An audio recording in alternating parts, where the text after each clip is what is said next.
Hey everybody, wanted to show you part of the small haul from today. This is a digital DEC Station, DEC Station 320SX. It is a 386. It has some room for expansion, actually a lot of room for expansion, and I wanted to show you because this is the coolest one of the 3 computers that I got. This is the coolest one. First of all, it's complete, okay? And you got, their hard drive is back here. You got a 1.44 floppy. You got a expansion bay right there that is empty. Now watch it. Front of it comes off like that, right? Tell the whole cover, and you have your ISA slots there, and there's your RAM. Now what the heck is this, you might be asking? See, there's the hard drive, there's the empty expansion bay, maybe a CD-ROM, more likely for a floppy drive. Dusty. I did open this up, I did dust it out, but whatever. And look, it's got a neat little lock that I don't have the key for. That's okay because it's not locked. And you lift it up, clamshell style. If I can manage to lift it up one-handed. Okay, let's see. Yeah, it's kind of heavy, it's just awkward. Alrighty then, check it out. Got 386 processor, Math Co-Pro slot. It's called the 387. You got 72 pin SIMs over here. And a neat thing, this jumper says standard video or non-standard video. And let's see, another jumper. I'm reading jumpers. These have, yes, standard video, non-standard video monitor. This is your sound chip. It says music on it.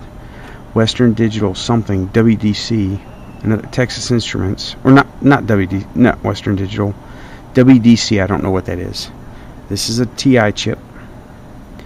This says chips. This says chips. And I believe the BIOS are these two. Let's see here. Yeah, I'm gonna guess that this jumper means you can use an ISA video card, and I need to find the manual for this. It's a documented machine. I'm gonna guess it's got, oh, Sony floppy drive. I'm not even gonna try to make a floppy for this. I might get one of those little IDE to SD card reader things, because it looks like it would fit the bill nicely. And that power supply, that's all power supply. Okay, from here all the way down, that's all power supply. I don't think it would mind the less draw of power off of it if I was to put an SD card right here just in its place. And that's pretty much it. This is the nicest one of them, you know. Well, I'm telling you, this is the nicest one of all of them. One of them won't read a keyboard. One of them, the BIOS is totally borked on it, and this one tells me it has no boot device. Well, I can do that. I can do a boot device. Heck, I might pull the floppy drive out of one of them and put it in here and see if I can boot CPM. Who knows? I doubt it. Without a Math Co-Pro, I doubt it'll work. But isn't this interesting? A little 386 chip. That looks like a portable chip put onto this board. It does not have the ZIF socket where you have the little lever and it pops off. It does not have that. That's quite interesting. And 386s are just interesting machines because nobody, well, there were standard builds, but this is not one of them. See, you got your riser card. That's called a riser card. Comes off the motherboard right there. And this is not AT or ATX. This is proprietary. I don't know if there was a name for it or not. But over here you got a chip that has a jumper wire from one pin to another. I don't know what that's about, but it's pretty neat. I'm kind of tired. I didn't go to work today, but today was my day off and I've been humping all week. And now I got, this is just okay.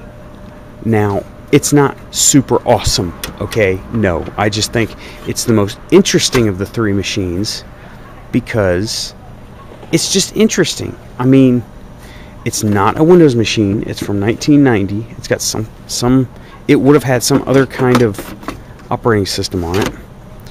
And it is definitely not a Windows machine. Yeah, see, I can see a floppy drive right there. The other two that are not as interesting have the floppy drive in it. And I might use it just to get this thing on the road. Because I've got some old floppies that, ironically enough, outlived all the 1.44 that I've ever owned.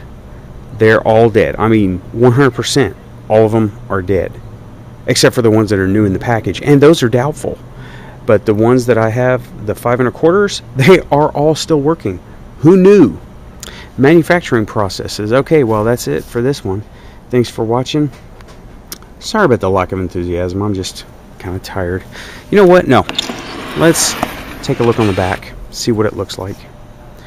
Okay. No sound. It's blocked off. I'll get an ISA card for it. I've got one. Heck, why not? You got PS2 serial, PS2 mouse and keyboard. Well, mouse on the right, keyboard on the left. Serial port, parallel port, video port. It's VGA, and it also has a missing pin on the second row. And then you've got your power supply. Now this is interesting. This is where your power in is, right? And back in the day, to save cabling and save space, you have a pass-through for your monitor that would normally sit right up here, and that's where it would sit. It's got all that metal. It can support a big heavy monitor. Back then they were all heavy. I mean, they were all big. So that's that. Digital PC 443. What else is it called? DEC Station 320SX. Really neat stuff. Okay, that's it for real this time. Thanks a lot. Bye bye.